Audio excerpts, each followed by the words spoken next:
Hey guys, welcome back to the Average Uninformed 2019 edition. Josh and I catch up this episode since it's been a few weeks. We also talk about Bird Box starring Sandra Bullock. Light spoilers if you have not seen this movie.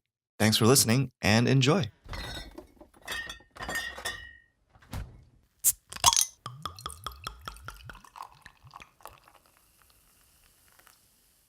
Should I start my timer?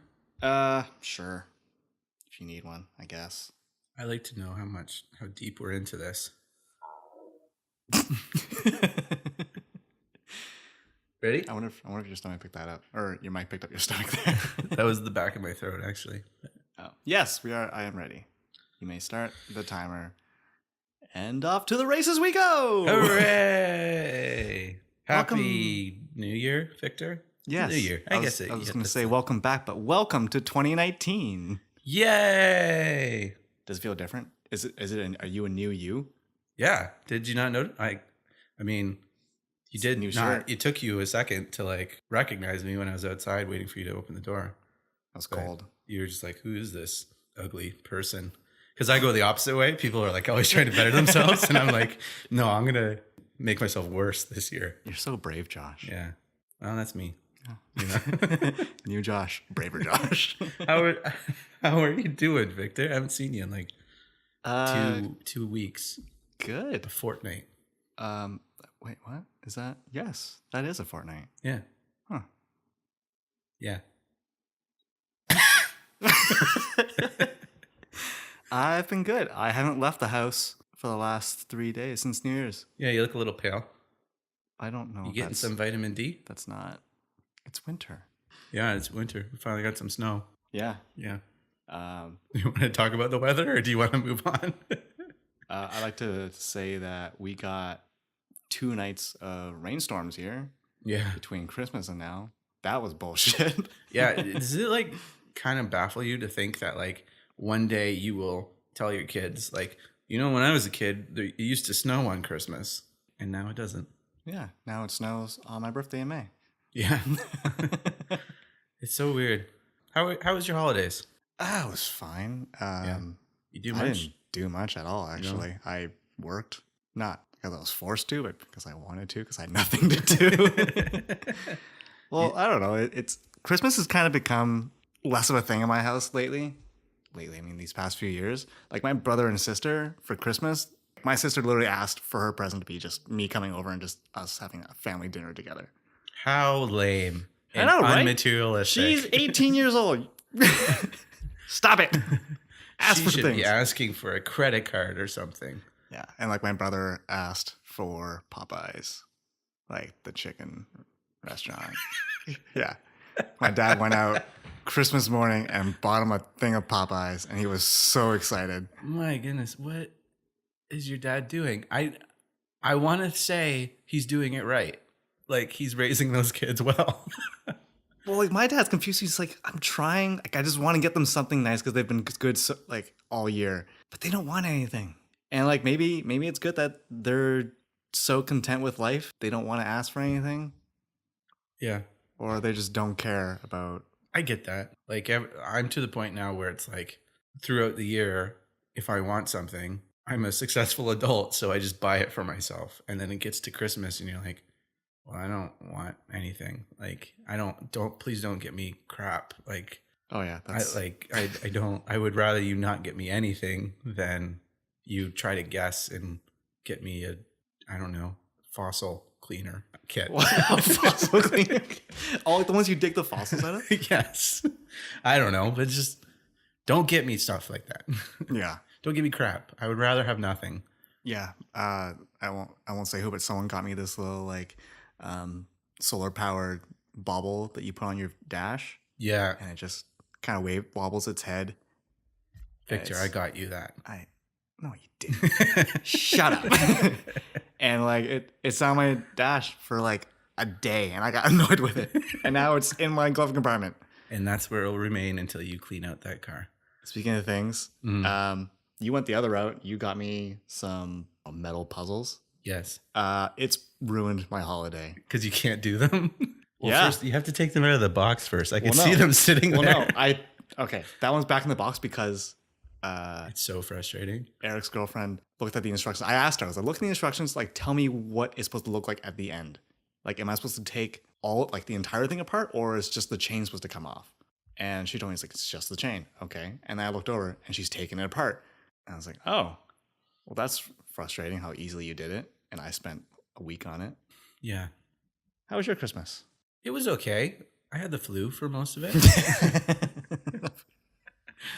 Yeah, I arrived. It was really weird because my sister-in-law was on call. She works at Stick Kids Hospital. So she was on call during Christmas week. So we ended up having our Christmas the Saturday before. And we usually have it on Christmas Day or whatever, right? But it was like the 21st or something. And so it was very confusing for me because we did like all of our Christmas traditions, but like 5 days before. And then around Christmas time, we went to someone's house and they served us all finger food, which is like New Year's Eve food. Oh, perfect. Right? So it's just like, it's New Year's Eve. But it's like, no, it's Christmas Eve. And you're like, oh, great. But I also had a killer flu. That was fun. But it was okay. I saw lots of family in like 4 or 5 days or something like that. But You have a big family to see. yeah, like it's getting large because I have there's 4 siblings in my family, and all but one are married and have kids now. And so it's like that side of the family, it's like 15 people opening presents in the living room. It's just chaos because like you can't, like my in-laws, their family is starting to get large too, but it's like everyone takes a turn and like you have to open your present in front of everybody, and it's like, oh, this is that's an all-day event. Yeah. It's getting to be long, but yeah, it's so everyone takes a turn. But when you have like 15 people and like 6 of those are kids, like you cannot wait. They're not going to let you wait. So it's just chaos of everyone opening everything all at the same time. Damn. So I mean, it's fun. You get free stuff. I like big gatherings like that. Yeah, I got some books I'm gonna read at some point in my life. Ooh, putting them to use. Until then, they'll just make my bookshelf look pretty. But yeah, I mean, actually, your bookshelf's pretty full. Yes, it is. Yes, it is. I always forget. It's a very impressive collection you have. Yes, and I've read almost some of them. I had lobster while I was on my holidays. Is that a good thing? I think it's like the third time I've had lobster, and it was like definitive. I don't like lobster. Wait, how was it cooked? We boiled them. Okay. Like, so we bought them live and boiled them. And just crack them open, like that? Crack them open. Yeah. It's a lot of work. It's a lot of messy work. And it's like, this is not worthwhile. Like, that's why I don't like crab. It's too much work for what you get. Wait, like I can tolerate the taste, but it's like if this is the main dish, tolerate the taste. So that was my next question. Did you like the taste? No, and I don't think I don't know what I was expecting. Like, I mean, I'm also not a big fan of crab or shrimp for that matter. You know, as an East Coaster, I am very offended. Well, you should be. Also, I don't like seafood very much either. I feel like I've gotten sick enough from seafood that like I'm just my body's just like, nope, stop. Yeah, I'm not even like, I don't love fish either, like just in general. So is it because they don't have feelings? Yeah. Yeah, that's probably. They got those big lips and they're just like, well, I'll just jump in this net. I'll see what happens. Oh, what's that? This is a shiny object. I'll just put it in my mouth. That's how I roll. Oh, I'm a fish.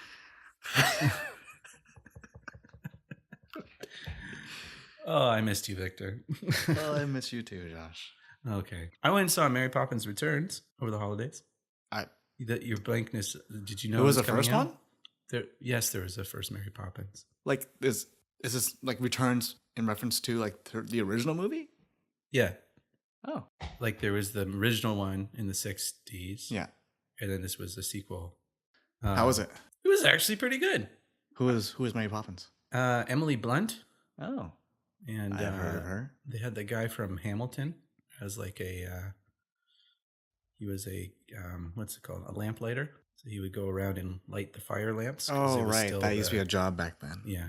It was pretty good. It was better than I was expecting because a lot of those sequels Like they tend to be like, you know what they liked about the first movie? Let's just do exactly that. Mm-hmm. And so like none of the songs like from the first movie were in it.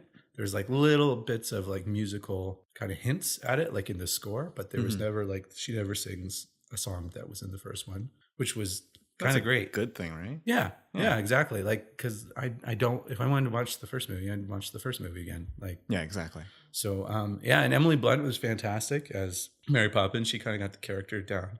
I think Julie Andrews, the original Mary Poppins, she was a little bit better at like, kind of like as she was scolding the kids to kind of do it with like a wink and a smile. Whereas Emily Blunt is just like, ooh, she's just kind of mad at them. Like, well, she probably went into this right after like A Quiet Place, right? Yeah. Yeah. But no, it was very good. It was cute. I got teary at one point. Yeah, it was good. Would you recommend seeing it? If you like that kind of movie, if you're into a family type movie, and it's a musical, like there's a lot of singing and dancing. If you like the first one, you'll probably like this one. That's a good. Yeah. Did you see the first one? I did not. You did not see the first one. I did not. I didn't watch a lot of movies growing up. No, you didn't. That's right. You've said that before, and that surprised me when you said that before. Yeah. During the holidays, my cousins were all playing Skippo, and I wasn't playing. I don't know what Skippo is. Skippo is like a game where you have your own personal deck, and you have to like you're trying to count up to 12 on in the middle, and so like if you have a 1, you put it down, and then on the next person's turn, if they have a 2, they can put it down.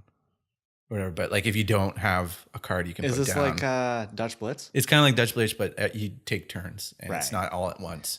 So it's Dutch Blitz For like the layman, like yeah, if you for the slow people. it's like, yeah, if you go from Dutch Blitz to that, then it's really boring. But like if you See, if for you slow start people? with Skippo, then it's like, oh, Dutch Blitz is like the advanced version. Yeah, because like I make fun of it, but like I'm terrible at Dutch Blitz because I can't keep up with it. Yeah. But anyway, so they're playing that, and so once you get to 12, you discard the deck, and then Yeah. you shuffle it back into your pickup pile, like the general pickup pile, because you always have to have 5 cards in your hand. So I was just sitting watching, and I got bored with them playing, so I would always shuffle for them to put it back in the pickup pile. So I started taking out all the 6s. Yeah, that was How did you fun. manage that shuffling?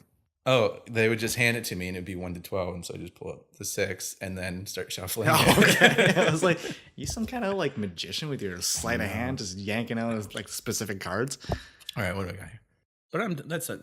That's all I want to talk about with the holidays. I ate lobster And watch Mary Poppins. and Mary Poppins, and one of them was significantly better than the other. The lobster. Yes. Thank you for listening. Yeah, but this podcast had a little moment over the holidays. We went live. Can we call it live? We put all our episodes online.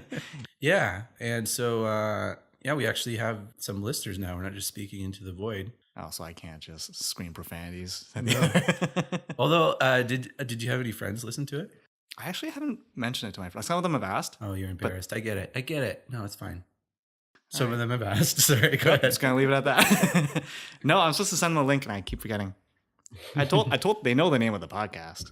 I mean, they can Google it. Yeah, Their hands aren't broken. like she knows it's on iTunes. Yeah. So I actually had a few friends listen to it. It was actually, there was a weird day where I sent it to one friend at work. And then as I was talking to her, like she was like kind of giving me critiques of it. And she was like, oh yeah, and this person said this. I was like, how many people are listening to it? Like it was one point where there's like a good chunk of people were listening to it at the office. And I was like, that's weird, but I guess that's kind of the point. Like, well, but, it is kind of weird. Like you do a podcast and you're thinking like, oh, other people outside of your circle will listen to yeah, it. people I will never meet, Mm-hmm. but I love unconditionally. Of course. I'm gonna edit this part out, right? Yeah, probably.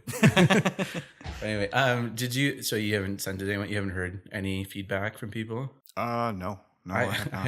I have one that we should implement tonight. Yeah. People were telling me, more than one person told me that we have very soothing voices. Oh yeah. And one person suggested we should just randomly yell at different times I don't to keep see- the listener on the toes. So I thought maybe for this episode we could test that out. What do you think? Just we'll see. Adjust your volume every now and then. Yeah, just keep... Instead of just talking like this all the time. How's that beer, Josh? Your Space Invaders beer. You know what? It's okay. Yeah. The can looks very nice. Yeah. But I don't like IPAs. My hand is kind of shaking. Did you see that? That must be all the alcohol you're not drinking. Yeah. It's okay. I mean, I've discovered since we started this podcast, because I don't actually drink a lot. Even there's the illusion that we do, because we always have a drink while we're recording. But I should take a shot before you come by. Actually, really. Well, I don't drink a lot of beer, and I've found out since starting this podcast, I don't really like beer. Oh, yeah. Not like I like a very light beer, like a Sleeman's or something like that. Yeah. But yeah, this stronger stuff with lots of hops and barley and whatever you put in a beer. not a fan. No? Not a fan. Well, which is odd though, because I like strong stuff. Like I like whiskey and scotch. I like whiskey. Yeah. Bourbon. Yeah. I'm not a big fan of beer, but I'll drink it. I got it. I mean, you don't have to. It's not mandatory for the podcast. It's a little mandatory. Is it? Is it because of the intro? Sure. Yeah. So you want to get into the news, huh? Yeah. There's so much news. What do I choose? Yeah, I saw you set up like 4 sticky notes. Like, how is he gonna like just gonna randomly select one with your eyes and then just go for the first one it lands on? Yeah. Did you know that Bill Burr has a podcast called The Uninformed? What? I found it when I was searching for our podcast. Are you kidding me? No. So now I hashtag all of our podcasts uninformed. So people searching for his look at ours. You can't compete with him. Old Freckles over there. No, but we'll just ride his coattails to the top. Yeah, I can do that. Yeah. But I just saw that and I was like, oh, of course. Of course, after we go through all the hassle of deciding a name, going back and forth. Oh, I just typed in uninformed into iTunes podcast. There's a lot of uninformed. Woefully uninformed, uninformed millennial, uninformed opinion. Wow. Good thing we researched it before we chose the name. I mean, it reflects the name of this podcast pretty well. Oh man. Speaking of informed, hit me. China has started rolling out in some schools smart uniforms with taggers on them or like GPS information on them. So when a kid goes to class, your parents get a blip on their phone saying your child is in this class right now. That's kind of cool. Yeah. I thought that was kind of neat. Like it's kind of weird. It's a little 1984, but yeah.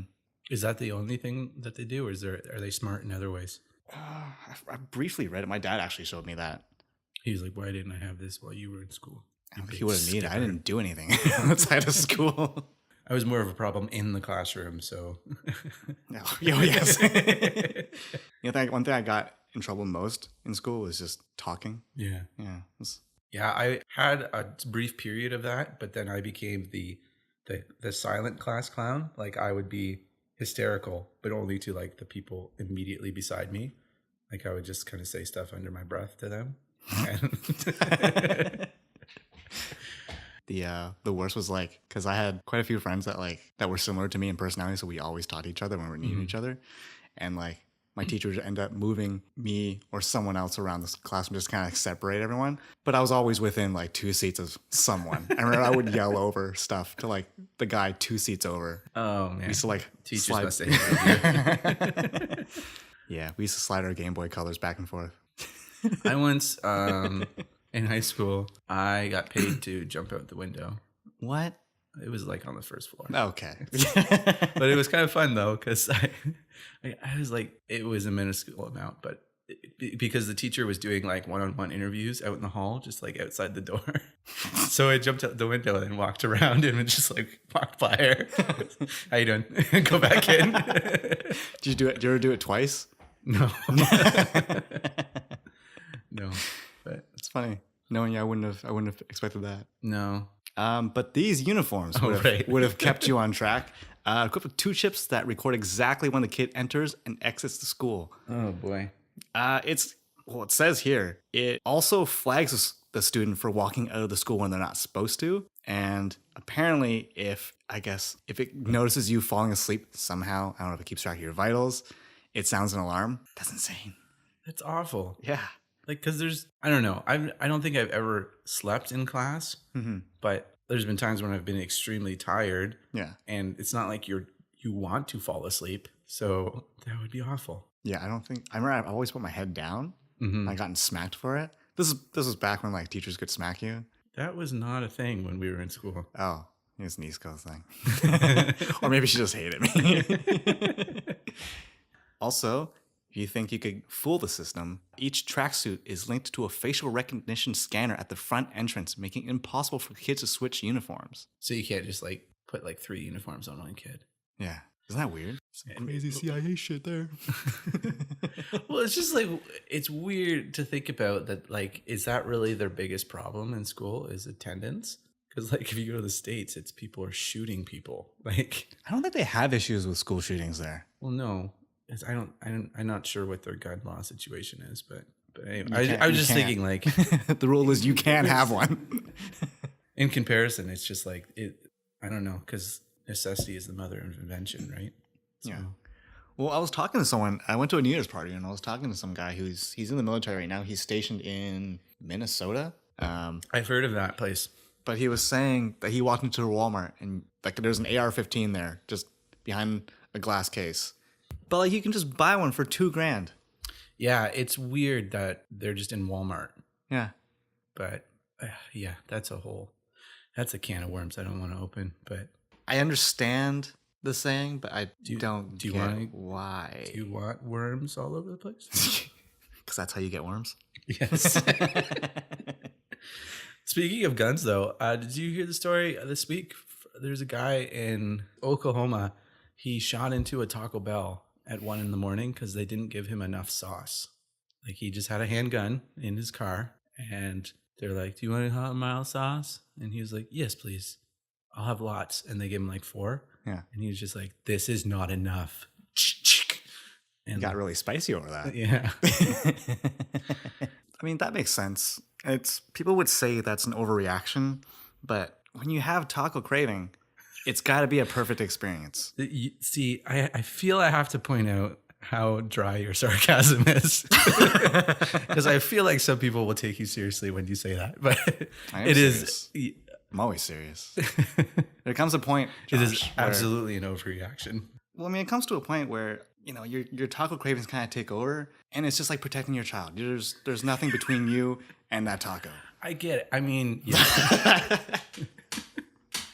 I mean, I go a little nuts for that Taco Bell sauce. Like every time I go to Taco Bell, it's mainly for the sauce so that I can have it later when I make tacos. And when I go there, this is literally what I say to them. They say, "Hey, do you want any hot or mild sauce?" And I say, "I want you to give me so much that you look at what you've put in the bag and go, that's too much." Does it work? Yes. I get like 40 to 50 packages. It's like, great. Now I have taco sauce for the next like month and a half. Well, it's in Oakville, so would I be right if I guessed students? Just students working there? I go to the one that's in Mississauga, I think. Because there's not one in Oakville anymore. Oh, that sucks. Yeah. Did Oakville realize? Yeah, it sucks. It was. Here. I mean, we can get into it, but it was just an area where the real estate's too expensive, so probably not enough people going there. I feel like I was keeping it alive for a long time. Going back for their sauce. Yeah. Apparently, you can buy it in grocery stores, but only in the States, and you can't order it over Amazon because you can't order food over the border. Well, when you go to see family, you're so close to the border. You should just skip over there. Close.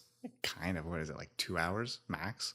Well, it's 40 minutes to the border, and then you have to go through all the crap of going over the border. Like, what are you bringing back? Taco Bell sauce? Get out of the car. Are you armed? He immediately just starts batoning you. That's such a waste of gas and time. There was one time, because I'm sure people in the States are like, Cracker Barrel. That's like a lousy restaurant. But there was one time I was really craving Cracker Barrel, and I drove across the border into Buffalo to have Cracker Barrel. Don't we have Cracker Barrel? No, it's strictly American. Pickle Barrel is one. Pickle Barrel is something we have, yeah. What the fuck is wrong with people? Why is Barrel such an inviting name for a part of a restaurant? Isn't that like how they used to get food? Like you'd get it off the big ships in barrels? And then they pop it open and be like, "Here, have a pickle." It's That's only a pence. Did you hear that Grover dropped the F-bomb? Who? Grover from Sesame Street? Oh, shit, really? No, of course not. He didn't drop the F-bomb. But he said something. It's like the new Yanny. What was the other one? Yanny. You lost me. You know the soundbite that it's like if some people heard Yanni and the other one heard whatever. Anyway, it was the new one of those where if you listen to it, it sounds like he's saying that's effing great. Mm-hmm. But if you know what he's saying, it sounds like he's saying that looks good right there or something like that. It's just the way he said it. But it's just like, did Grover really say the F word? It's like, it's Sesame Street. Of course he didn't. Well, that's why I got so excited. Yeah, they just let that one sneak through. You're just like, he's been here for 45 years. Yeah. He deserves a day every now and then. This isn't a Ron Burgundy situation. Just let it slide. They're kids. They'll figure it out. They probably won't remember this day. Do you know who Super Dave is? Super yeah. Dave? He passed away this week. No. Yeah. Really? Yes, he did. His real name was Bob Einstein. No, it wasn't. Or Einstein. That's not true. And he passed away. So how did Super Dave die? He was going off a jump. I was gonna make a bit. I can't. I didn't read into it. He was 76 years old. Oh. Yeah. I'm gonna assume it's. I was surprised. I was not expecting you to remember who he was. So. Oh, that was like my dad and I's favorite, like one of our favorite shows. Yeah, I loved Super Dave Osborne. Yeah. But for those of you who do not know what we're talking about, Super Dave Osborne was a show about a stuntman who was kind of making fun of Evel Knievel, and he would do these great big stunts, and every time he would just like completely ruin it and destroy himself. Didn't they use dummies for almost all? Probably all of them. Yeah. And like there's some shots that are just like that's clearly a dummy, and it's even more hilarious because of that. Yeah, exactly. And there was he had a sidekick. I can't remember the sidekick's name, but all I remember is they had Mike Tyson on the show at one point, and Mike Tyson was beating up a punching bag, and they're just like, okay, what we're gonna do is we're gonna see how strong Mike Tyson is. So we're sneaking our sidekick into the punching bag. And so Mike Tyson like beats up the punching bag for like 2 minutes, and then they open this punching bag, and it's just like red salsa that comes out. Oh man! Actually, I wonder if they have any of those episodes on YouTube. I don't know. I'd like to revisit it. Yeah. They're so funny when I was a kid. I kind of don't want to revisit it though, because it'd be like, what if they're bad? Yeah. But he was also in Arrested Development for a while. The dad, George Sr., was in prison. Yep, and so he had a surrogate so he could go to family meetings and stuff like that. And it was played by Bob Einstein. And so it was just a guy who would just have a camera on his hat. And you just walk around and you have these like really sentimental conversations with his kids. Yeah. But it's usually just like the dad had left it on and was talking to someone else or something like that. It's too bad. He passed away. Did you hear about the glitter bomb guy? Is this part of like the porch pirate thing? Yeah. Yeah, I heard some he was like people were retaliating for porch pirates, but what about the glitter bomb? So this was like an ex-NASA engineer. I think he built like an arm on the Mars rover. Okay. But he took like you know what the Apple HomePod is? It's like the Google Home. Yeah, I think so. But he took like the box of that. He engineered like this little casing that held 4 phones that had their rear-facing cameras out. Mm-hmm. So it records everything when the package is opened. But on top of that is a motor with a bowl of glitter. So when they open it, it whirls up and just sprays glitter 360 degrees. And then after that, it starts spraying like a fart bomb, like like stink gas. Oh man! That's some awesome. of the reactions that he got from it was pretty awesome. Like it was terrible because like he didn't even like the package was just like at the edge of the porch, clearly visible. It was great. There was like a 12-minute, 15-minute video online, and it's just people getting like destroyed with this thing. Well, and there's a GPS thing on it too, so you can just go pick it up after. Yeah, or send the police or whatever. But yeah. That's awesome. The only one I heard about was someone just took all of their kitty litter, like their used kitty litter, and put it in a box. Yeah, I saw that. But yeah, seriously, don't steal people's packages. Yeah. Like, come on. Like, I don't know, I understand the temptation just seeing a package on someone's porch. Like, things that, like, odds are people, especially around the holidays, people are ordering cool shit. Yeah. But, like, don't be a dick. I mean, I get it, but don't do it. But, like, also at the same time, I'm hoping because of this that, like, postal services will just start smartening up and hiding them in better places, like in the back porch. I wonder if there's like, I'm sure there is, there's like a lockbox that you can buy that like you can, you know, like how like the mail, like you can only put stuff in, but you can't pull stuff out. I wonder if there's like something you could do, like engineer something. You can like always invest in the Amazon locking system for your door. Just have the delivery guy open your door, put it in, and then close it. I don't trust computers locking and unlocking my front door. There's also a video feed that it sends to you. Yeah. So you can see them do it. See, that's the thing is like there's all these like new gadgets where it's like, here, you can turn your lights on and you can get Google Home to turn on all your music and all that stuff. And I'm just an old fogey. I'm just like, what's wrong with getting up and doing it yourself? Because you're getting up and doing it yourself. Yeah, I'm stupid because I like to exercise briefly. Briefly, that's like barely even a warm up. Yeah, that's where it starts, Victor. But then it's like, oh, Google Home can now bring you a beer from the fridge. It's true. You already have beds that set up for you. Yeah. I mean, I just... But like, this is the start, and it ends with the movie Wall-E. I didn't say a movie. Oh, okay. Well, you missed the reference. Humanity in that everyone is just a fat slob and they sit in chairs and computers take care of everything. Oh, that sounds fantastic. It does sound fantastic, but at the same time, heart disease. Speaking of being a lazy piece of crap, I bought a little device, little thing off Amazon over the holidays. Oh, yeah? Yeah. It is a phone clamp. And it clamps to the windowsill right behind my bed.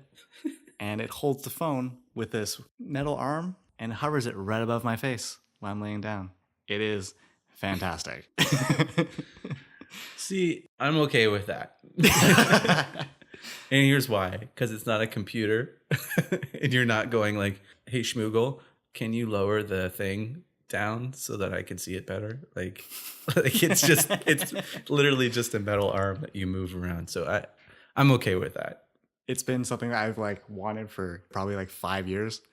Mm-hmm. You ever hold the phone, like laying down in bed, ever hold the phone just above your face? You're watching a video and then you go to like, I don't know, choose a different video. So you take one hand off of it and the phone just falls flat on your face. I've gotten a fat lip from that. No, I never do that. I always, because I like to kind of lie with pillows behind my shoulders and head. That's too much work. So that I'm kind of like slightly, I've got an angle to my body. And then so it just kind of sits on my chest. And I can look down at it. See, I want to be able to go right from watching something to unconscious. News. We got some news. There was an interview with the Russo brothers. You know the Russo brothers, not personally, but you're aware I know of them personally. We're very close. Really? What are their first names? John. That's what I thought. Anyway, they're asked a few questions about Avengers 4, aka Endgame, and right now they said our edit is kind of sitting at 3 hours. Oh, yeah. Are they going to cut it down? Or see, that's the thing is because they're in the editing process, and what happens with movies is after you film everything, the first thing they do is they take everything they film and just put it in sequential order. Yeah, and then they go through and be like, okay, we don't need that scene. That's redundant now. They trim scenes down as they go. Exactly.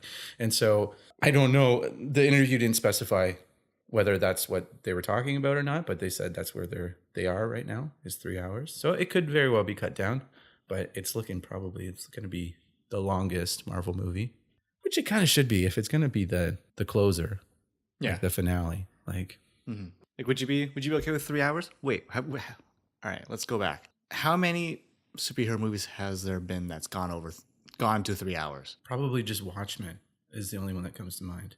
And I Dark don't even Knight know if that Rises? was the theatrical. What was the Dark Knight? Dark Knight is probably like 2.5 hours, maybe 2:45 or something like that. Okay. But like, that's the closest it's been, I think.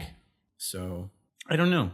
Like I could sit through that, like especially if it's like a Marvel movie where the tone is a little bit more, people are joking and stuff like that. And like I feel like it has to be, the pacing has to be good for it Because to like work. Infinity War is their longest one I think they've done, and I think that's like just over 2.5 hours, and it doesn't necessarily feel like that. There's some parts in that movie that drag, but But if you go through it, like none of it was redundant. Like every scene yeah, had a purpose. yeah.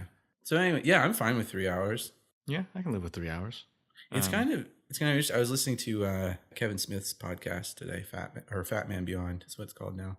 But he was talking about Infinity War, and he's just like, he and his co-host Mark Bernardin were talking and saying like it's so odd to think about that like Infinity War is like 19 movies in, and it's still like it's not a divisive movie. You know what I mean? Like people aren't be like it doesn't match the tone of Iron Man, like or whatever. Like the fact that they have come this far and it's still quality, and it like the fact that Infinity War doesn't suck is amazing. Yeah, it's crazy. Like how many like movies that have multiple movies in it, like yeah, I don't think that they're are all good.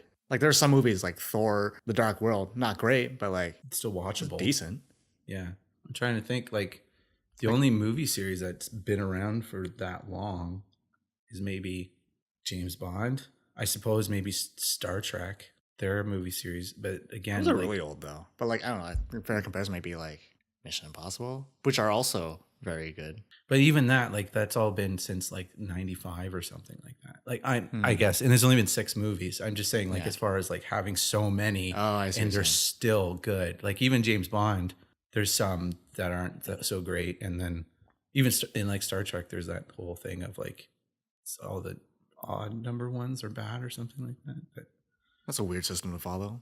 Yeah, I don't know why. They just try not to make them all good. Like, I guess there's less pressure when you're on the odd one. Well, I mean, it's also kind of an unfair comparison too, because if you look at like James Bond or Mission Impossible, Fast and Furious, like they're all focused on the same characters, whereas Marvel, like Captain America only really has 3 movies, and then 3 team up movies, which are kind of their own thing, right? Like I wouldn't say Avengers is ever like an Iron Man movie or a Captain America movie, or like imagine if you had 19 Captain America movies. Yeah, that would be nuts. Yeah, it'd be wicked.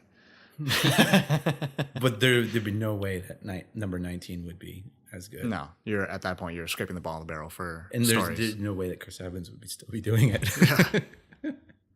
You would have like Scott Eastwood doing it. Actually, you know what would have been cool? There's one arc in the comics where Cap is stuck in another dimension and he basically grows old in that dimension. I guess time moves faster in that.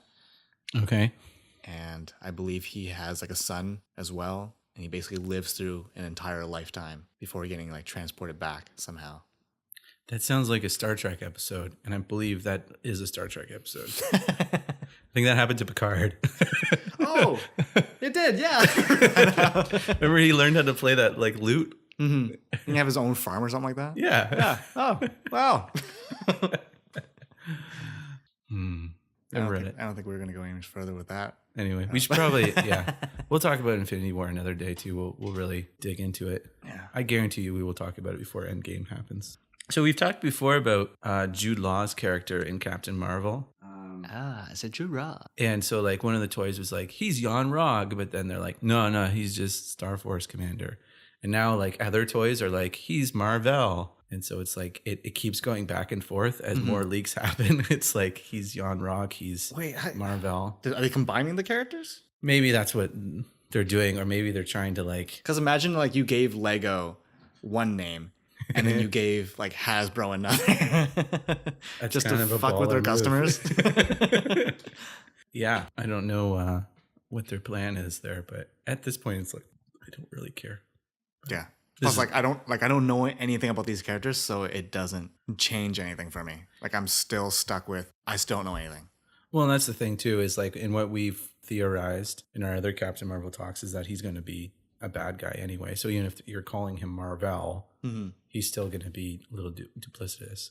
So anyway, just thought I'd throw that out there. Also, what do you think about her Captain Marvel's costume, outfit, uniform? Which one? The red and blue one. I like it. I wasn't a big fan of it, but like the more of these, like what? I don't know.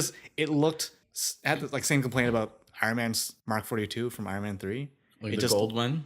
Yeah, it just looked too overdone. Like there was just too many lines in it, too many little details. But like the more I see of it in like the promos and the like behind the scene shots, it looks pretty good. Yeah. I'm like all that detail kind of gets lost when she's moving. So yeah, I'm kind of just excited to. I'll be honest, I'm not like really excited for Captain Marvel, like her story or anything like that. I'm just more excited to like get back into the Marvel universe. You know what I mean? Because it's been like, what was the last one? Ant-Man and the Wasp.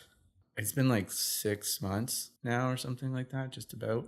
So it's just like I'm just kind of like itching to like I want a new episode. So I'm excited for that. But speaking of Marvel, Victor, we've been avoiding talking about this because we've been waiting for a trailer, but I want to talk about Mysterio from Spider-Man Far From Home. I don't know anything about him. He's a mystery to me. That's a bad attempt. Yeah, let's do it. What are your thoughts on it? Well, actually, you know what? I have they were at the Brazil Comic-Con. I have some excerpts from their interviews. I'll just read this and then we'll get your thoughts on it. Okay. So this is Jacob Batalon, who plays Ned. He says, it's basically just about the kids going on a European vacation. The main focus is for him to not be Spider-Man per se, but he gets dragged into it. But you know, he reluctantly saves the world again with Mysterio. Mysterio's a good guy in this. They're both teaming up to kill the game to defeat those elemental monsters. Oh, they're calling them the Elementals? That's what you got from that? Okay, and then and then Jakey G himself, Jake Gyllenhaal, said, well, there are these threats to the world, the elemental creatures, and Mysterio is someone who knows about them and who wants to make sure the world is safe from them. And Nick Fury asks him to come on and help because he's the only one who really understands them in a way. And he teams up with the friendly neighborhood Spider-Man, and unfortunately, he has to make him become more than just a friendly neighborhood Spider-Man. End quote. I guess they're pulling from the TV show. What, the animated one? Yeah, where he's like teamed up with S.H.I.E.L.D., Ultimate Spider-Man. Oh, yeah, when Coulson's like his principal or something like that. Yeah. How do you feel about Mysterio being a good guy? I'm hoping it's like a mislead. I'm hoping it'll be like the elementals that they fight. I'm assuming it's like Hydro Man is one of them. Yeah, I think Hydro Man. Sandman? It sounds likely, but I would really hate it if it was Sandman because it just sounds like he's a henchman and he's a main villain. Like I guess he's powerful enough to be a main villain. Yeah. He's such a cool character too. So, but anyway, I don't know. Like I think it'd be cool. I'm hoping it'll be like he's been setting up these illusions so that he can kind of gain a hero status. Yeah, I absolutely do not believe for a second that he is a good guy in this. His character is the master of illusion. So like why and he's a bad guy. So why would you make him a good guy unless it's the whole thing? But this makes me realize though that the marketing for these movies are no longer for us. Yeah. Because we're too involved, like we know what's up. Yeah. And so this is for, Joe Schmo and like my grandma, and so they're like the average uninformed. Yes. they'll be like, "Oh, Jake Gyllenhaal's in the new Spider-Man movie and he's playing a good guy. I can't wait to see this new hero Mysterio." And then they'll be like, "Oh no, he's a bad guy. I did not see that coming." Like Grandma Sandy's just disappointed at home, rips down the Mysterio poster that she has. She just has a Jake Gyllenhaal above her bed. How far are you falling for me? I do not like him anymore. Yeah, so he's definitely a bad guy. And I think he's definitely has the elementals are either working for him or they are just illusions, like you said. One thing that does stand out though is the whole part about Spider-Man reluctantly saving the world. Yeah. Kind of don't like that. Like trying not to be Spider-Man. That seems. Well, because they showed the trailer that we have not seen at this Comic-Con. Did you read the description for it? I did not. Okay, well, Nick Fury recruits him to fight these elementals. So he's just on vacation. And apparently there's a shot in it where he's even looking at his Spider-Man uniform as he's packing for this vacation and decides not to take it with him. Mm-hmm. And so it's like he's not planning on being Spider-Man while on vacation. I don't really like that because I feel like with great power comes great responsibility. Yeah. That's probably the simplest way to put it. Yeah. Because I don't know, maybe it's because the Spider-Man I grew up with was always wanting to be the guy to step in and save people. He didn't want to take a vacation ever. Yeah. which is why your marriage falls apart. That's not true. I would say that the Spider-Man I knew, he would want to take a vacation, but he knew he couldn't. Okay, yeah, that's like he would want to go on a date with Mary Jane, but as he was on his way there, an armored car gets attacked or something, and he's like, "Dang it!" Can you imagine New York was actually like that? Like that crime filled? Yeah, like you just walk down the street and see something. Like I think in my entire life, granted, I live in Canada and in some of the nicer cities, but like I think I've seen like 4 crimes in my life. Yeah, I think I've only been robbed once, and it was a black bear walking through our campsite and stole our barbecue. I mean, I got it back, but like, yeah, that's what I It was at the pawn shop, and I had to pay an arm and leg for it. Yeah, I don't know. What was I going to say? I actually have a theory.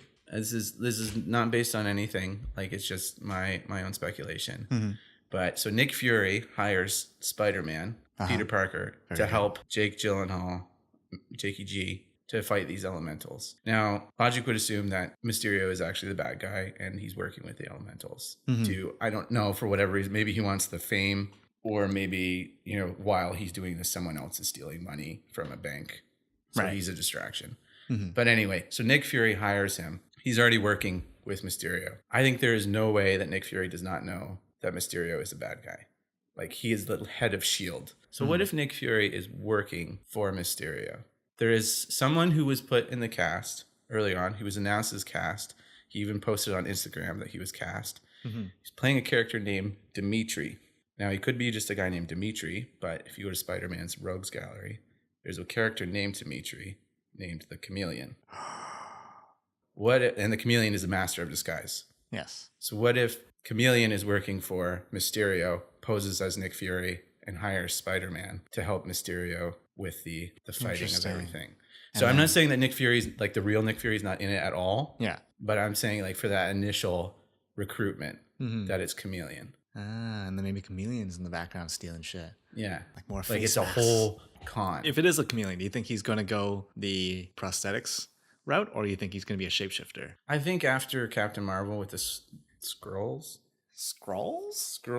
Scrolls? I'm like totally self-conscious about how I say it now. Did you hear the difference? A little bit, yeah. But problem is I can't hear it when I'm saying it. So Scrolls. I'm not now I'm just saying scrolls. Like the scrolls of Babylon.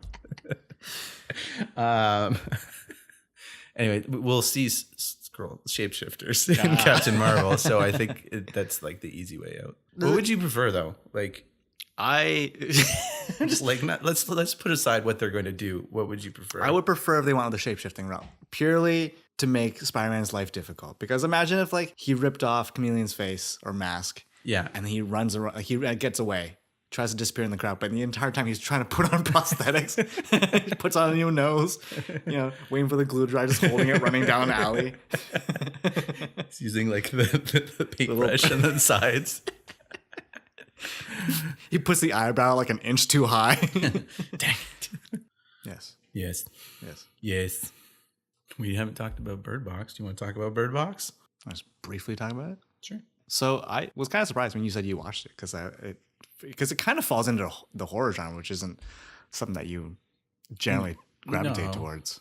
But it's the kind of horror where it's more in like thriller. Yeah, like it's not really jump scares and gore. No, I was expecting a lot of like the fake jump scares of like they turn the corner and it's like the fat guy and he just like, oh, sorry, I didn't mean to scare you. I made all the supplies. Yeah.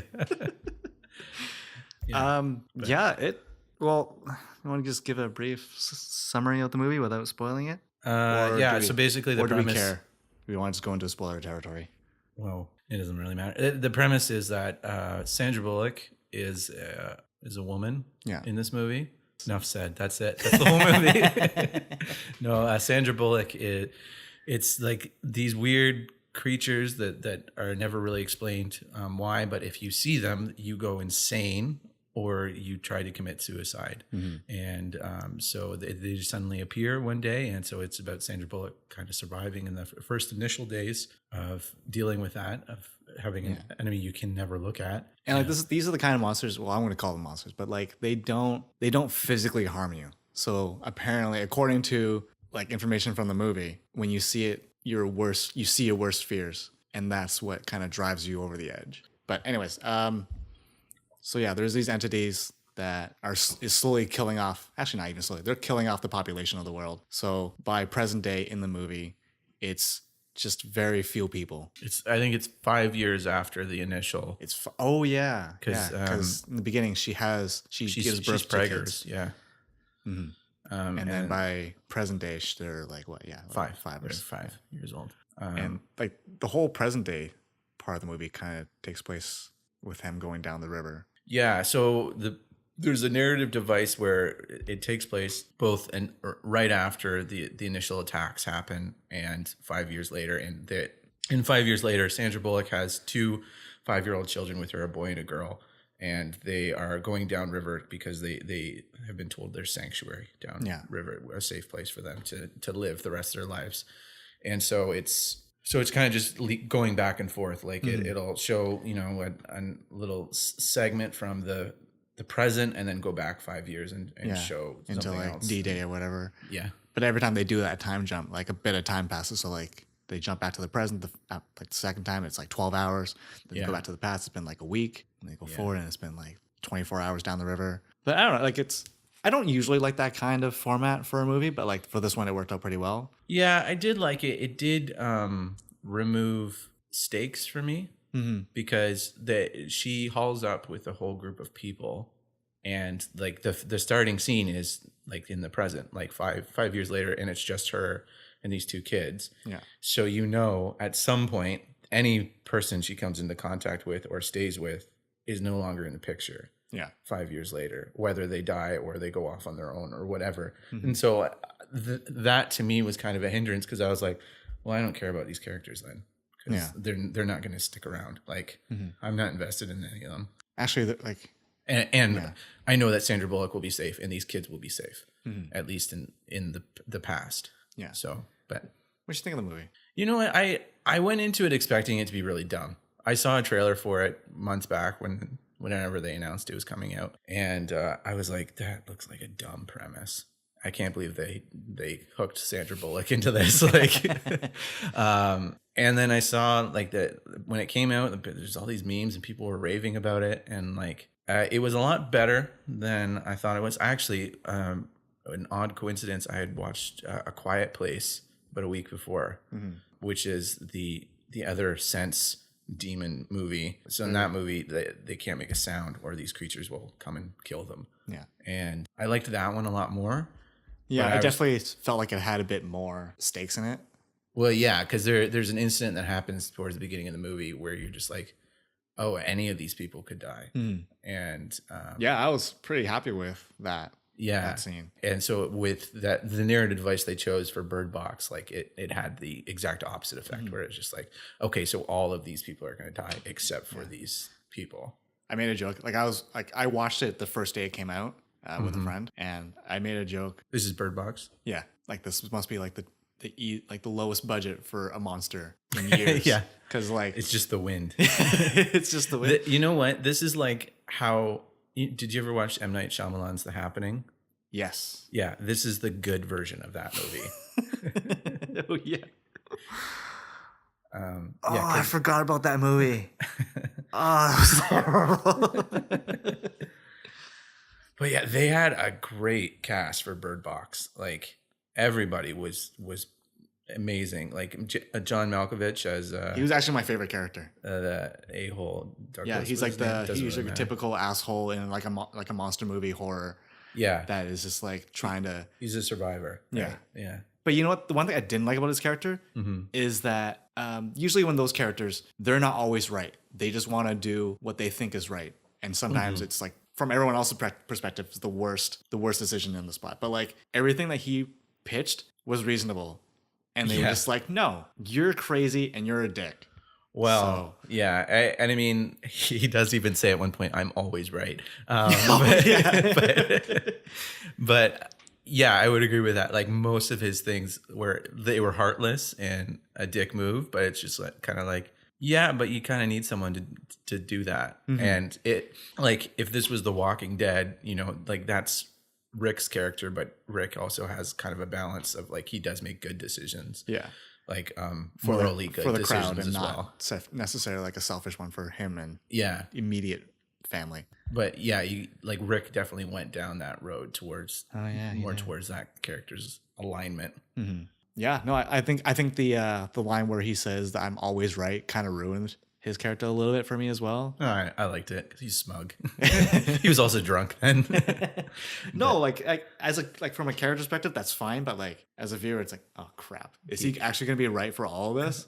Yeah. Well, they kind of pulled me out of the movie because I'm thinking about what's going to happen when he says something's going to happen or when he makes a decision. Oh, really? Because I was ahead of the movie most of the time. Like there are times when he says something after, but I was already like, yeah, you're exactly right. Like that guy's not a good person. Like you should kick him out. Yeah. Like, well, there's one part at the end of his arc where he's locked behind a door with which I'm going to assume based on like my experiences with houses is going to be a very thin pane of glass. yeah. And he was watching some terrible crap go down. I'm just like, if you cared that much, you probably could have just punched through that glass.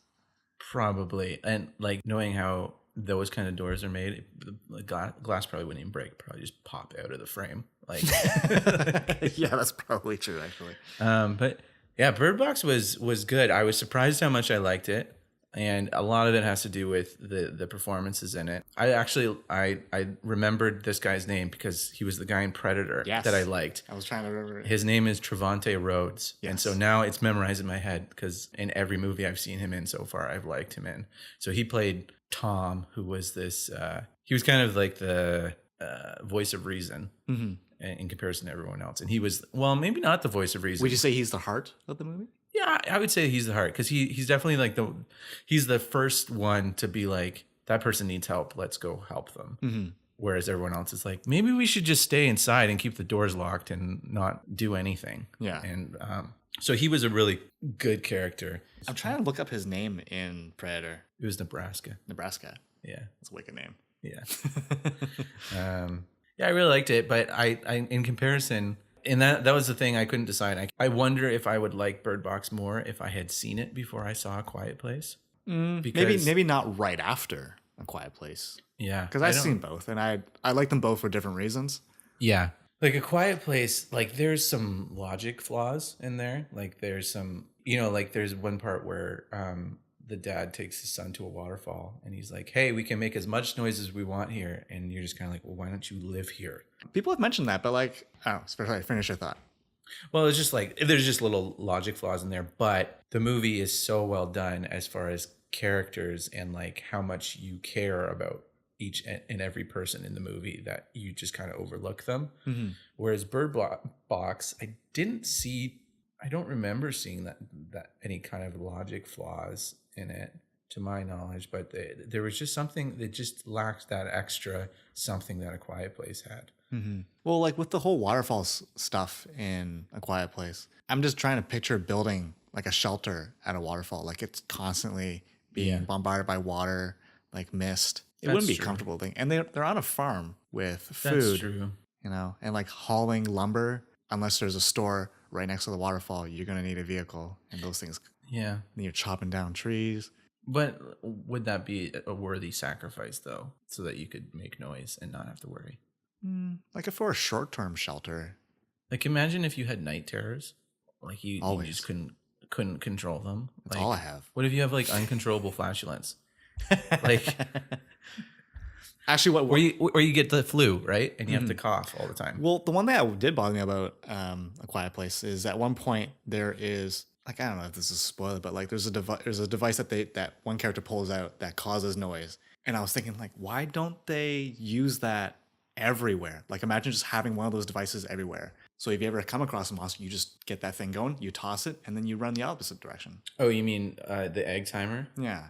I didn't want to like say what it was just in case, but I don't really think that's much of a spoiler. Yeah, and I mean they do use that, right? Because later on in the movie they have like their fireworks that they set off so that they run. Yeah, but like imagine they're locked in a house with it. Yeah, what are you gonna do? Run out your house, set the fires, and run back? Yeah, I don't know why you wouldn't take it with you, but it's also like, have you ever had an egg timer with like if you shake it too much, like the bell dings? Mm-hmm. So I mean, like a little bit of noises here and there, but like just having one in each room. Anyways, yeah. yeah, but that's the point, is that there is logic flaws in that. Like it is thought out, but it's not thought out completely sometimes. Mm-hmm. That's what happens when you work in a paper company too long. Yeah. Jim. And another thing I would put in the win column for A Quiet Place over Bird Box is that the creatures that are hunting them are a little bit more tangible. Like you get it like right away. Like they do explain the rules to the creatures in Bird Box, but it's kind of like you never see them, and it's like they're the wind, and like sometimes people go insane when they see them, and other people that you just kill yourself, and like whereas like Quiet Place, you get it. They hunt you because of sound. When eventually you do see them, like you understand why they, like based on their physiology, like why they hunt you, but based on sound. And like another issue I have with A Quiet Place, I wish they didn't show the creatures so early on. Like right at the beginning, they show them, and like for me, that kind of it takes away a little bit of the scariness of them. I don't know. They were. You do see them, but it was kind of like a blur. Like you don't get a full like. But like from that blur, you get an idea of what the creature looks like physically. But imagine like having not seen a trailer for the movie, and you're just going into the movie, and you're like, why are they being so quiet? And then when someone finally does make noise, and you go, something just grabbed that person. Do you think any of the theaters got people complaining? It's like, yo, your sound's not working. Get your shit together. Yeah, I don't know. But yeah, I don't know. I thought that was fine. Like it's set it up that it was something was hunting them. Yeah. Because they can't communicate that. Yeah. Because nobody can talk. Mm-hmm. Yeah, A Quiet Place, I feel like I would have been, not Quiet Place, Bird Box. I feel like I would have been nice to kind of have the creatures or the entities kind of take some form visually. Yeah. Aside from like wind and like tree branches. Because like at the beginning of one of the flashbacks, like they show just like wind kind of brushing against the house that they're hiding out in. Mm-hmm. And you're set to believe that is the creature out there. Mm-hmm. And then at the end of the movie, it's chasing her, but like it's pushing like trees aside. Like you see like branches way up getting like pushed around. Yeah. And it's like, how big are these creatures? Are they small? Are they big? It's hard to. Yeah, and that's what I mean, that the other ones are a little bit more tangible, because then you can just go, okay, that's what it is. Yeah. But yeah, I agree with that, and I wonder. I'm sure it was a deliberate choice of like. I imagine it was written in a way so it's like your imagination is like it will never be as scary as what you imagine. Yeah. But unfortunately, for me, it wasn't scary. It was just the wind is coming after her. It's just a giant fart cloud. Guys, it's just the plants. Oh, right. It was the plants. In The Happening. The Happening. Guys, what is happening with all these bees? Is that Mark Wahlberg? Mark Wahlberg. Marky Mark. But overall, good movie? I liked it. I don't think I'll ever go back to it, but I'm willing to watch it again. Yeah.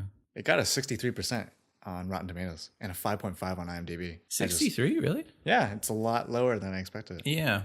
And you know what's funny too is that like all these people are just like, I really like Sandra Bullock, this girl from Bird Box, and it's like, I watched Bird Box because Sandra Bullock was in it. Like, oh, really? People are just like discovering her for the first time, and it's like, you're missing out. There's a lot of good movies she was in. Like I can't think of a movie that she's been in that I've seen. You've seen a number of them. Like I'm sure I've seen them, but like she's not an outstanding actress for me. Really? I can name 3 right off the top of my head. All right. Speed, Demolition Man, Miss Congeniality. Demolition Man? She was.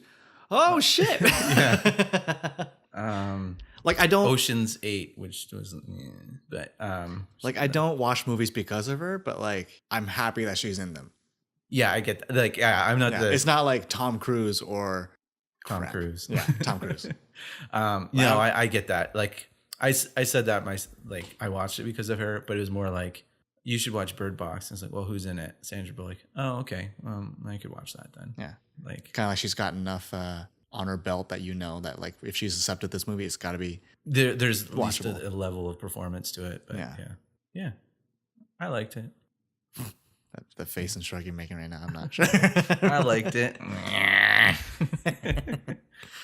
Maybe. Yeah. I like the movie. Yeah. I'm never going to watch it again. Oh, nice. I'd sooner watch Miss Congeniality again. Haven't seen it. No. Actually, you know what? Like I said that like Miss Congeniality was like the lesser of two evils, but Miss Congeniality is a great movie, actually. Like, of course I would watch it again. Sure. Yeah. Yeah. Anyway, so this was another episode of The Average Uninformed. Sorry that we first one of 2019. Yes. Sorry that we didn't really have a real topic, but No. Victor and I haven't seen each other in 2 weeks, so sue me. Yeah, literally, this is the only time we talk. Yeah. We've cut out communication outside of this. Yeah. So we want fresh. I'm just gonna cut this out. I can't finish my sentence. Well, thanks for listening, guys. First episode of 2019. Glad to have you guys back. Hope everyone had a fantastic holidays and New Year's. Yeah. If you want to contact the show, you can contact us at averageuninformed@gmail.com or just leave a comment wherever you heard this episode. And let us know if you actually came across this looking for Bill Burrs. Yeah. I got to look into this. Yeah. Yeah. If I you were love his looking for podcast. another podcast and you found ours and stumbled upon it, thank you for listening and getting to this part. But This is like an hour. Holy shit. Send us an email. We're lonely. We don't got a lot going on. Yeah. I need to leave the house tomorrow. I can't be 4 days straight in the house. Okay, and next week we're also going to talk about our favorite movies and other stuff from the year and our most anticipated stuff we're looking forward to in 2019. So come back next week to hear our thoughts. They're good, I swear. Probably. They're probably good. All right. Bye. Bye-bye.